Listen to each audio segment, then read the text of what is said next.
Selamat pagi, nama saya Natalia Egoniaun, NIM 185325. Di sini saya akan membacakan tugas manajemen strategi. Yang pertama, kita akan mengetahui dan menjelaskan definisi dari manajemen strategi. Manajemen strategi adalah suatu rencana yang disusun dan dikelola untuk memperhatikan suatu aspek agar pekerjaan yang diberikan harus mempunyai dampak yang dirasakan positif. Atau dengan kata lain, manajemen strategi adalah serangkaian keputusan dan tindakan yang dibuat manajemen tertinggi yang diaplikasikan oleh semua anggota suatu organisasi demi terwujudnya tujuan organisasi. Di dalam manajemen strategi terdapat dua ruang lingkup. Yang pertama, ruang lingkup internal yang terdiri dari satu, manajemen strategi yang mengkaji dan menganalisa di dalam perusahaan. Yang kedua, menempatkan fondasi dari manajemen strategi untuk membuat kebijakan yang berkaitan dengan traffic dan ekspansi. Dan yang ketiga, menjadikan ilmu manajemen sebagai dasar untuk membuat pemasaran, personalia, keuangan, produksi, dan promosi. Yang kedua, ruang lingkup internal.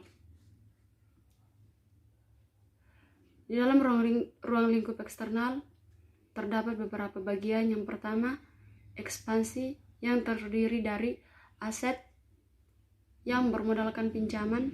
Yang kedua, apa yang mendorong untuk bersaing. Yang ketiga, strategi apa yang dibangun. Yang keempat, diyakini oleh pesaing. Yang kelima, kemampuan pesaing yang diperlihatkan.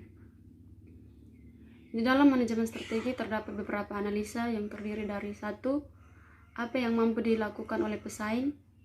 Yang kedua, apa yang diyakini oleh pesaing terhadap industri. Yang ketiga, kemampuan yang bisa diperlihatkan oleh pesaing.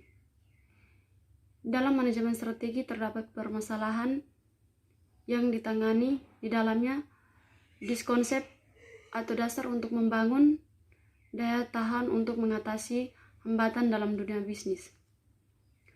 Intensitas persaingan terdapat beberapa hal. Yang pertama, industri pertumbuhan. Yang kedua, biaya tetap dan biaya penyimpanan. Yang ketiga, diferensiasi produk.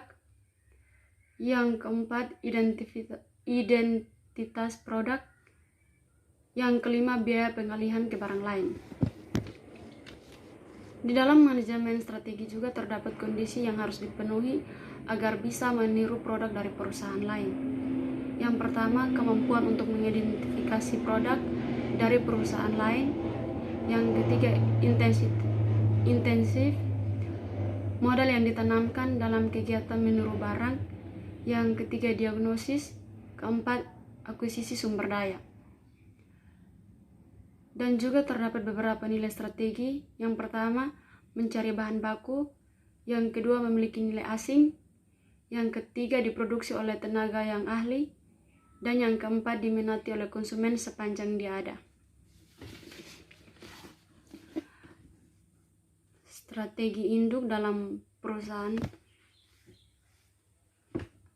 Manajemen strategi adalah suatu rencana yang sifatnya komprehensif atau menyeluruh karena mengandung arahan-arahan utama yang apabila dilaksanakan berakibat terjadinya sasaran jangka panjang.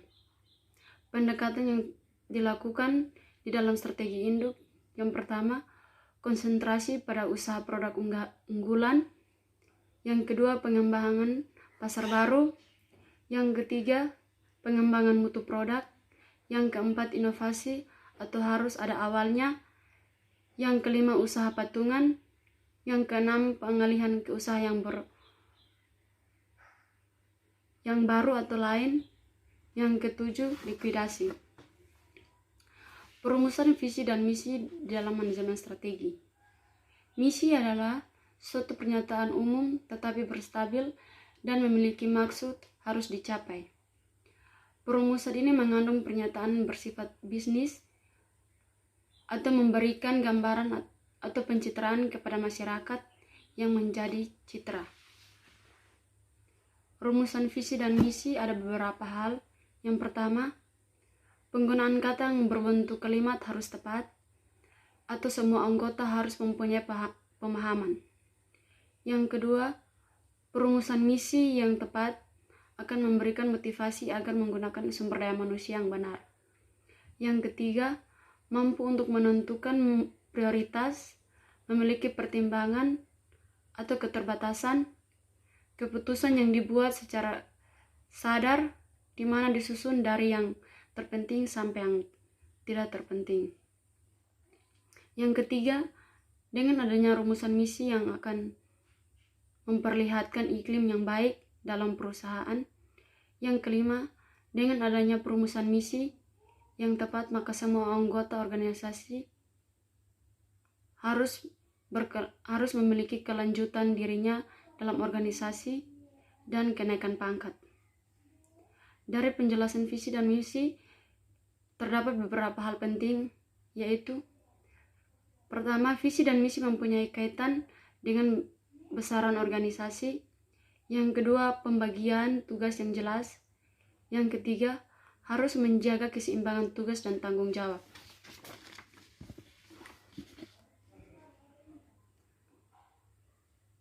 Pentingnya analisis internal dalam menciptakan opsi perusahaan.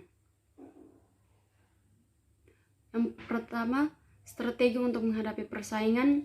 Yang kedua, diperlukan sumber daya. Yang ketiga, sumber daya yang dimiliki dioperasionalkan dengan bijaksana dan teliti. Perhitungan-perhitungan yang dibuat tidak perlu dikualifikasi karena ada faktor-faktor yang di luar kendali atau dibentuknya argumentasi, kondisinya yang dinamis. Profit pada suatu manajemen strategi terdapat pendekatan fungsi dan juga pendekatan analisis rincian nasional. Pendekatan fungsi untuk mengidentifikasi dan menilai faktor-faktor internal tentang kemampuan dan keterbatasan. Yang kedua, posisi keuangan dan orang yang mengurus keuangan. Yang ketiga, faktor produksi terjadi ketika ada bahan baku, tenaga kerja, sumber daya manusia. Dan keempat, struktur organisasi dari manajemen. Pendekatan analisis rincian operasional terdapat sasaran. Yang pertama, mengambil kebijakan dalam perusahaan yang sifatnya strategis yang dikenali perusahaan. Yang kedua, para pengambil keputusan strategis setelah diambil harus ada nilai tambah bagi perusahaan. Ada dua hal pokok. Yang pertama, pelaksanaan kegiatan-kegiatan pokok.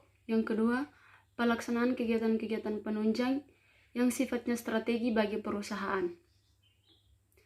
Pemahaman siklus kehidupan organisasi. Secara umum, siklus kehidupan dimulai dari lahir, tumbuh, berkembang, tetap mapan, dan tua. Progresif atau memperbaiki kesalahan di masa lalu yang bersifat kreatif dan inovatif untuk mendapatkan hal yang baru. Yang berikut perumusan sasaran jangka panjang. Orientasi suatu masalah jatuhnya pada hasil, karena orientasi harus memperhitungkan jangka panjang atau jangka pendek. Dalam kaitannya dengan bisnis jangka panjang, ada 7 wilayah yang terdiri dari: pertama, perolehan keuntungan. Yang kedua, produktivitas selalu ditingkatkan. Yang ketiga, posisi kompetitif.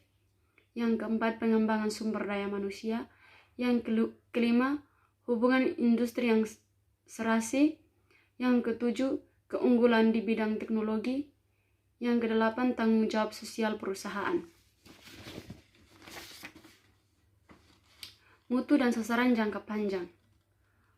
Mutu bisa diukur untuk mencapai tujuan kriteria yang harus dipenuhi.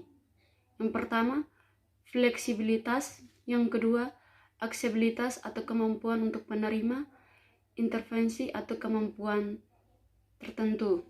Yang ketiga, hasilnya bisa dapat diukur. Yang keempat, peningkatan kinerja yang memuaskan. Yang kelima, kesesuaian apa yang direncanakan sesuai dengan visi dan misi. Yang keenam, mudah dipahami. Yang ketujuh, dapat dicapai. Penekanannya atau jangan terlalu gampang, jangan terlalu susah. Pengalaman, nalar, dan inovasi dan kreativitas usaha. Strategi induk, ada beberapa istilah yang digambarkan. Yang pertama, grand strategi. Yang kedua, master strategi. Yang ketiga, bisnis strategi. Fungsinya yang dipakai menjadi pedoman kegiatan-kegiatan utama untuk mencapai tujuan dari sasaran organisasi.